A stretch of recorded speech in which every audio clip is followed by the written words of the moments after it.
पुलावरून पडून 28 वर्षीय युवकाचा दुर्दैवी मृत्यू. चिंचोली शिंगणे गावावर शोककळा.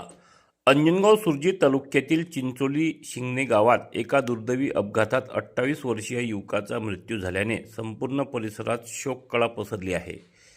चिंचोली शिंगणे येथील विशाल प्रेमदास तायडे वय 28 हे पुलावरून जात असताना अचानक त्यांचा तोल जाऊन ते पुलावरून खाली कोसळले.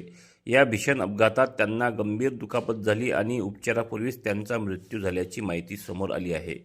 प्राथमिक माहितीनुसार घटनेच्या वेळी ते मद्यप्राशन केलेल्या अवस्थेत असल्याची शक्यता व्यक्त केली जात आहे.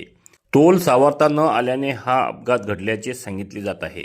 घटनेची माहिती मिळताच खल्लार पोलीस स्टेशनचे अधिकारी व कर्मचाऱ्यांनी तात्काळ घटनास्थळी धाव घेत पंचनामा केला.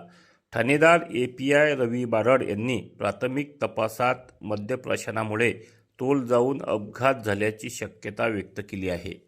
सध्या या घटनेचा पुढील तपास खल्लार पोलीस स्टेशनमार्फत सुरू असून तपासानंतरच नेमके कारण स्पष्ट होणार आहे. या अचानक घडलेल्या दुर्घटनेमुळे गावात हळहळ व्यक्त होत असून तायडे कुटुंबावर दुःखाचा डोंगर कोसळला आहे.